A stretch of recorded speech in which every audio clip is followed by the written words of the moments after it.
Hello दोस्तों, मैं doctor Ram Singh Patel, assistant professor Pandit Motilal Nehru PG law college Chhatarpur. दोस्तों, पिछले वीडियो में हम लोग आर्टिकल 13 के क्लॉज फर्स्ट और सेकंड पर चर्चा किए थे, जिसके अंतर्गत हम लोगों ने देखा था कि आर्टिकल 13 क्लॉज फर्स्ट कहता है कि ऐसी समस्त विधियां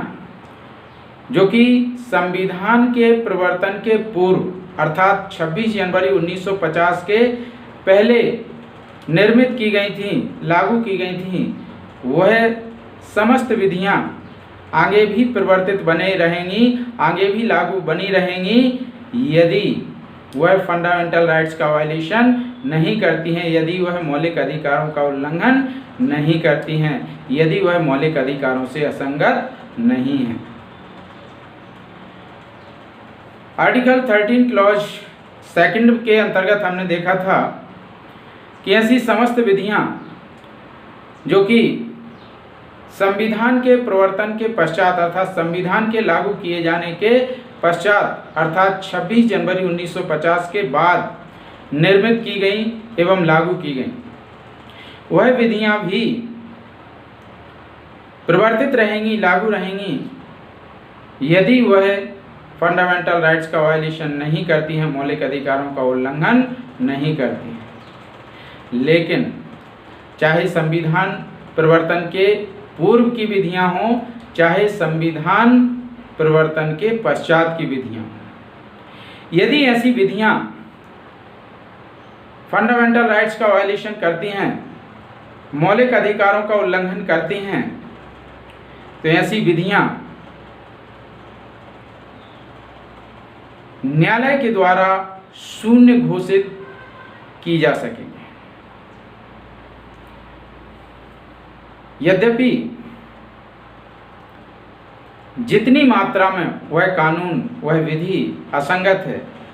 उस मात्रा में उसे शून्य घोषित किया जाएगा। यहाँ पर फंडामेंटल राइट्स का वायलेशन करने के आधार पर जो विधियां शून्य घोषित की जाएंगी वह फंडामेंटल राइट से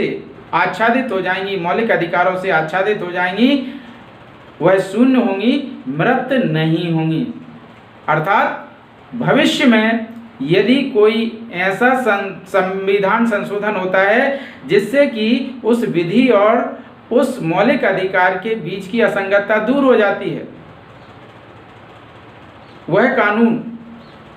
संविधान के अंतर्गत दिए गए मौलिक अधिकारों का उल्लंघन नहीं करता है, तो वही विधि जो शून्य घोषित की गई थी, वही विधि पुनः प्रारंभ हो जाएगी, पुनः जो है तो लागू हो जाएगी। उस विधि को दोबारा से निर्मित करने की आवश्यकता नहीं है। यहाँ पर एक चीज और हमने देखी थी, है ना, आच्छादन का सिद्धांत हमने देखा था, है ना। उसके अलावा हमने देखा था पृथक्करणीयता का सिद्धांत। तो जिस विधि का जितना भाग मौलिक अधिकारों से असंगत है, यदि वह आंशिक भाग है, असंगत भाग आंशिक है और संगत भाग अधिकांश है, तो ऐसी स्थिति में असंगत भाग को शून्य घोषित कर दिया जाएगा। लेकिन जहां पर असंगत भाग अधिकांश है और कुछ भाग संगत है, तो ऐसी स्थिति में संपूर्ण अधिनियम को ही शून्य घोषित कर दिया जाएगा। इसके अलावा हमने देखा था कि यदि किसी विधि का आंशिक भाग असंगत है, अधिकांश भाग संगत है, लेकिन जो आंशिक भाग, कुछ भाग असंगत है, वह इतना महत्वपूर्ण है कि यदि उसे शून्य घोषित कर दिया, यदि उसे हटा दिया, तो संपूर्ण अधिनियम का ही जो है तो उद्देश्य ही समाप्त हो जाएगा। जिस उद्देश्य को लेकर के उस अधिनियम का निर्माण किया गया है, वह उद्देश्य ही समाप्त हो जाएगा। तो ऐसी स्थिति में संपूर्ण अधिनियम को ही शून्य घोषित कर दिया जाएगा, यद्यपि उसका आंशिक भाग ही असंगत है। तीसरा हमने देखा था अधित्याग का सिद्धांत, जिसमें हमने देखा था कि कोई भी नागरिक चाहे करके भी अपने फंडामेंटल राइट्स का, अपने मौलिक अधिकारों का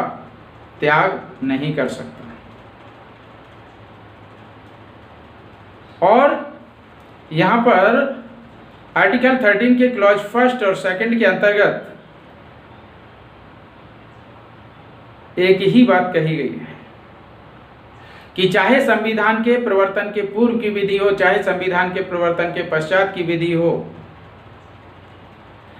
यदि वह फंडामेंटल राइट्स का वायलेशन करेगी, मौलिक अधिकारों का उल्लंघन करेगी, तो न्यायालय के द्वारा उसे शून्य घोषित किया जा सकेगा, जिसे ज्युडिशियल रिव्यू या न्यायिक पुनरावलोकन कहा गया है। तो आर्टिकल 13 क्लॉज 1 और 2 के अंतर्गत विधि शब्द का प्रयोग किया गया है, लॉ। तो प्रश्न उठता है कि विधि क्या है और उसके अंतर्गत कौन कौन सम्मिलित है। तो सामान्यतः हम लोग जानते हैं कि विधि का निर्माण विधानमंडल के द्वारा किया जाता है, जिसके लिए सरकार के द्वारा एक प्रस्ताव या विधेयक तैयार किया जाता है। उस विधेयक के लिए यदि केंद्रीय विधानमंडल की बात करें तो लोकसभा और राज्यसभा दोनों के द्वारा पारित किया जाता है और उसके बाद राष्ट्रपति की अनुमति मिलती है, तब जाकर के कोई विधेयक कानून का रूप धारण करता है, विधि का निर्माण होता है। और यदि राज्य की बात करें तो राज्य में राज्य विधानमंडल के अंतर्गत यदि किसी राज्य में विधान परिषद है तो विधानसभा और विधान परिषद की अनुमति आवश्यक है। विधानसभा विधान परिषद से ऐसे विधेयक को पास होना अनिवार्य है। और यदि किसी राज्य में केवल विधानसभा या विधान परिषद नहीं है तो विधानसभा से पारित कराना होता है और ऐसे विधेयक को पारित कराने के पश्चात राज्यपाल के पास भेजा जाता है और राज्यपाल के जैसे उस पर सिग्नेचर होते हैं, विधि बन जाती है। तो केंद्रीय विधानमंडल या राज्य विधानमंडल के द्वारा इस प्रकार से जो है तो विधियों का निर्माण किया जाता है। तो इस प्रकार से जिन विधियों का निर्माण किया जाता है वो तो विधियां हैं ही। विधि निर्माण प्रक्रिया का आगे हम लोग विस्तार से अध्ययन करेंगे आने वाले वीडियोस में, है ना। तो यहाँ पर ये जो विधानमंडल के द्वारा विधियों का निर्माण किया जाता है वो तो विधि है ही, उसके अलावा और कौन कौन यहाँ पर विधि में सम्मिलित किए जा सकते हैं उसके बारे में आर्टिकल 13 का क्लॉज 3 का सब क्लॉज ए डिफाइन करता है। यहाँ पर आर्टिकल 13 का क्लॉज 3 के अंतर्गत सब क्लॉज ए डिफाइन करता है कि विधि क्या है।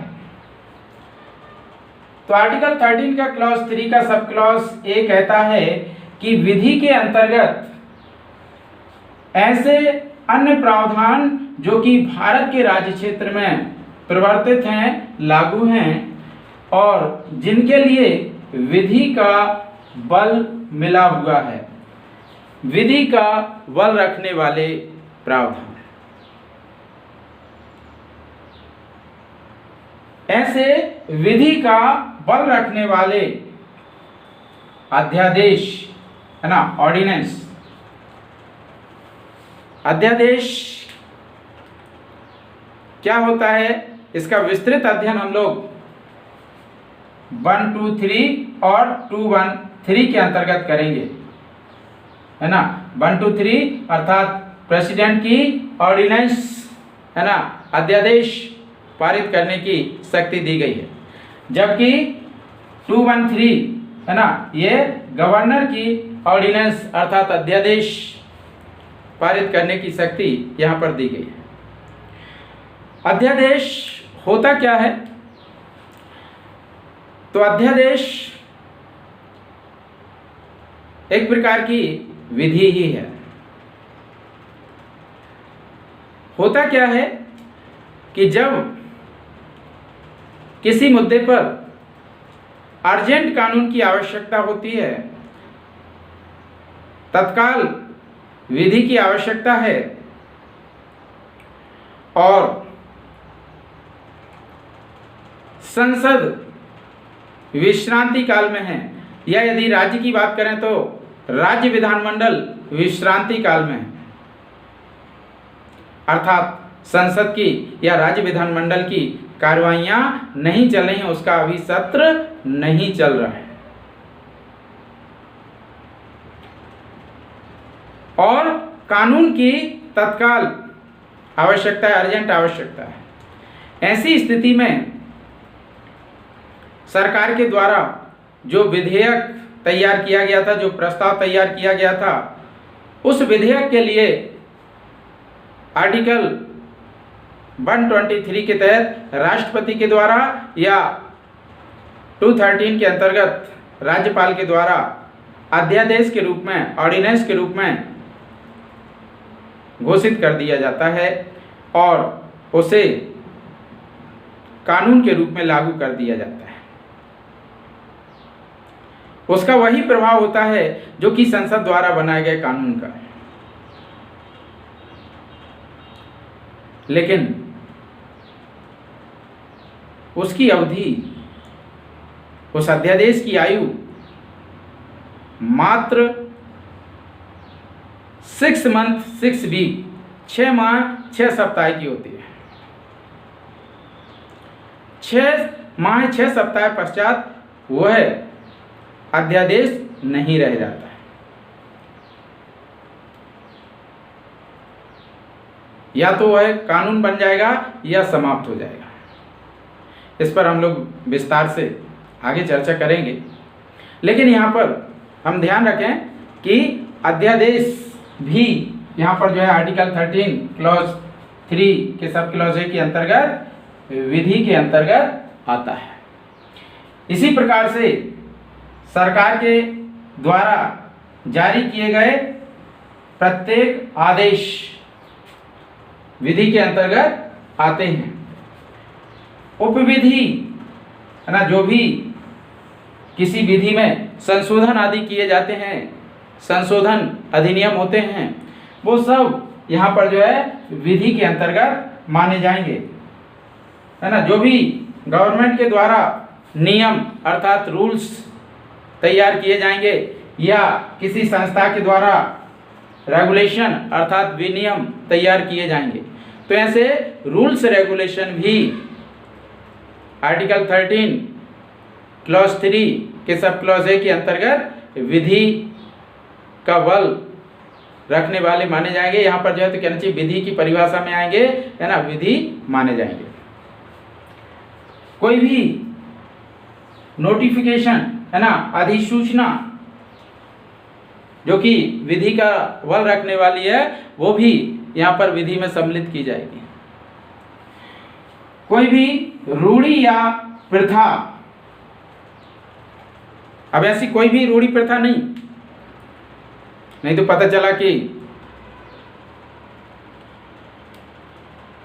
कपिल भाई ने कहा कि हमारे यहाँ पर तो प्रथा है कि बारात में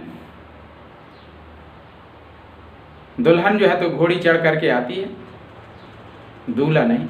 अरे तो वो आपकी अपने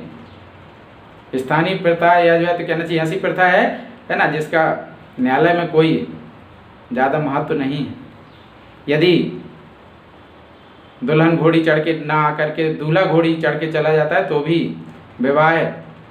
की वैधता पर कोई प्रतिकूल प्रभाव नहीं पड़ेगा। लेकिन ऐसी प्रथाएं जिनके लिए न्यायालय भी मान्यता देता है, न्यायालय भी मान्य करता है, जैसे मान लीजिए सप्तपदी, हिंदुओं में विवाह के दौरान 7 फेरे लेने की जो प्रथा है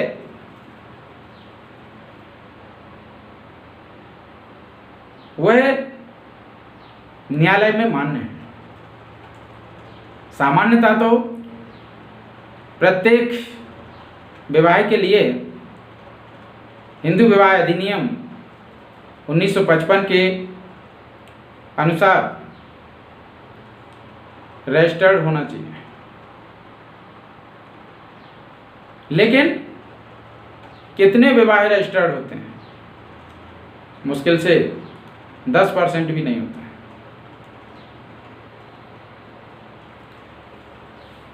लेकिन जो 7 फेरे पति पत्नी के द्वारा लिए जाते हैं, यदि उसके लिए न्यायालय में साबित कर दिया जाता है कि साहब ये देखिए वीडियो, ये फोटो, 7 फेरे या तो इन्होंने हमारे साथ लिए थे, 7 बार चाय माई किए थे, तो वो 7 फेरे यदि न्यायालय में साबित कर दिए जाते हैं तो विवाह पूर्ण माना जाता है। तो ऐसी रूढ़ी प्रथाएं जिनके लिए न्यायालय भी मान्यता प्रदान करती है, वो भी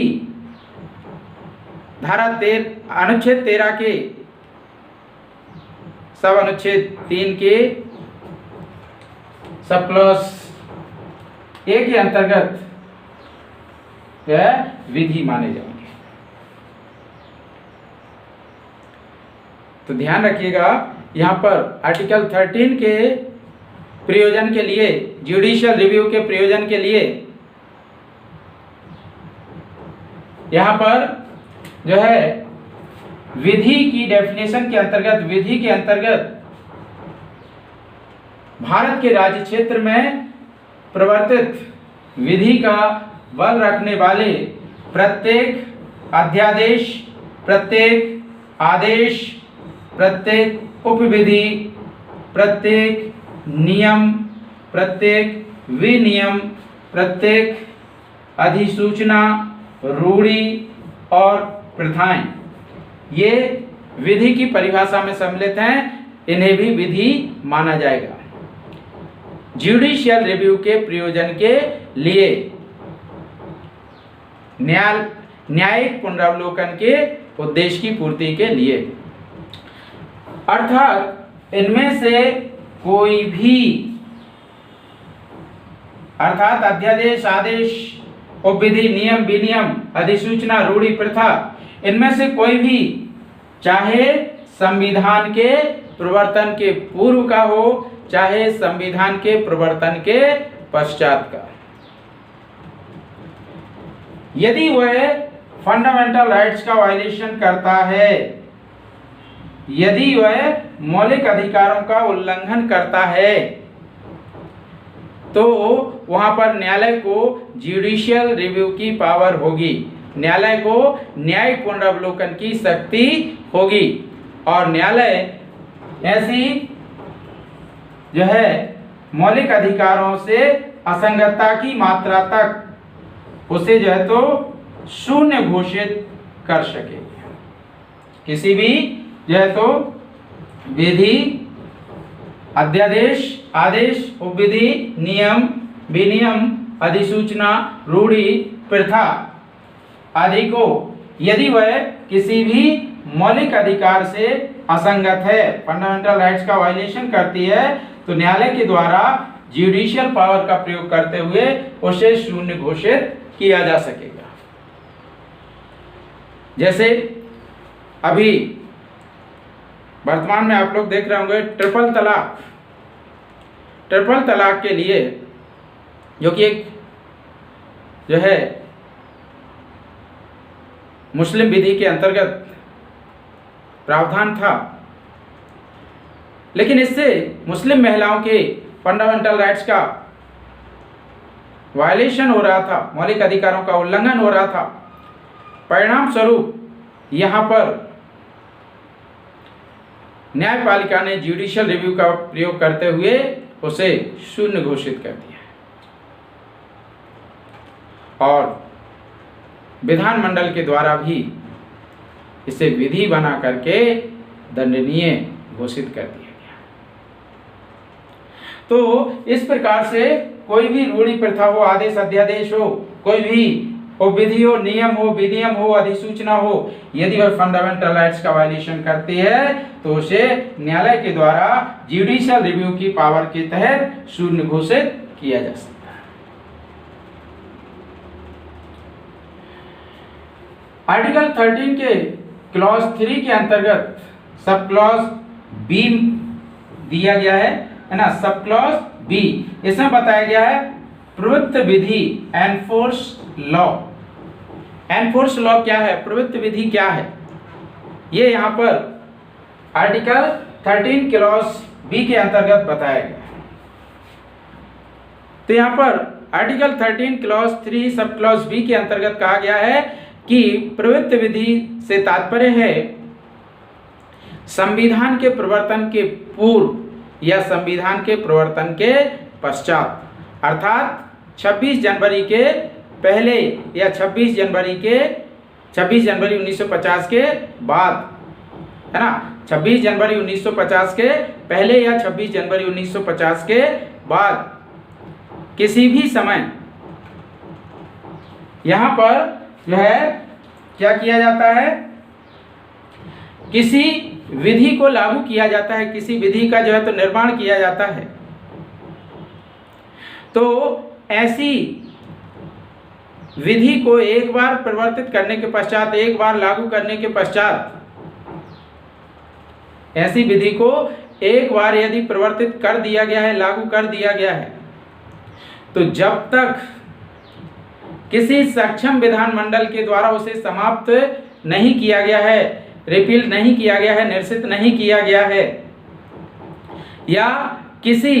सक्षम न्यायालय के द्वारा या किसी सक्षम प्राधिकारी के द्वारा उसे शून्य घोषित नहीं किया गया है, तब तक वह विधि प्रवर्तित ही बनी रहेगी, लागू ही बनी रहेगी, प्रवर्तित ही मानी जाएगी, वह अपने अस्तित्व में ही मानी जाएगी, चाहे उसका प्रयोग हो रहा हो या ना हो रहा हो। यहाँ पर हमें ध्यान रखना है कि चाहे संविधान के प्रवर्तन के पूर्व, चाहे संविधान के प्रवर्तन के पश्चात, यदि किसी सक्षम विधानमंडल के द्वारा कोई विधि निर्मित की गई है और उसे जो है तो एनफोर्स किया गया है, लागू किया गया है, किसी सक्षम विधानमंडल या सक्षम प्राधिकारी के द्वारा कोई विधि निर्मित की गई है और उसे एनफोर्स किया गया है, लागू किया गया है, और सक्षम विधानमंडल या सक्षम न्यायालय या सक्षम प्राधिकारी के द्वारा उसे शून्य घोषित नहीं किया गया है, उसे समाप्त घोषित नहीं किया गया है, समाप्त नहीं किया गया है, तो वह विधि आज भी प्रवर्तित है, आज भी लागू है, ये माना जाएगा, चाहे भले ही उसका प्रयोग हो रहा हो या ना हो रहा। इसीलिए आपने देखा होगा कि कुछ समय पहले सेंट्रल गवर्नमेंट के द्वारा एक साथ सैकड़ों विधियों की सूची बना करके, पूरी एक लिस्ट बना करके उसे समाप्त घोषित किया गया, क्योंकि उन विधियों का प्रयोग नहीं हो रहा था, उनका कोई उपयोग नहीं हो रहा था, लेकिन फिर भी वह एनफोर्स लॉ के अंतर्गत, प्रवृत्त विधि के अंतर्गत मान्य थी। तो जब जिन विधियों का प्रयोग ही नहीं है उन्हें समाप्त कर देना चाहिए, और वही कुछ समय पहले सेंट्रल गवर्नमेंट के द्वारा किया गया। लेकिन यहाँ पर एक चीज ध्यान देने वाली है कि हमने आर्टिकल 13 क्लॉज 3 के सब क्लॉज ए के अंतर्गत विधि की डेफिनेशन देखी, जिसमें हमने देखा कि विधानमंडल के द्वारा जो विधि बनाई गई वो तो विधि है ही, उसके अलावा अध्यादेश, आदेश, उपविधि, नियम, विनियम, अधिसूचना, रूढ़ि और प्रथा, ये भी विधि के अंतर्गत माने जाएंगे। लेकिन यहाँ पर यदि संसद के द्वारा आर्टिकल 368 के तहत यदि संविधान संशोधन किए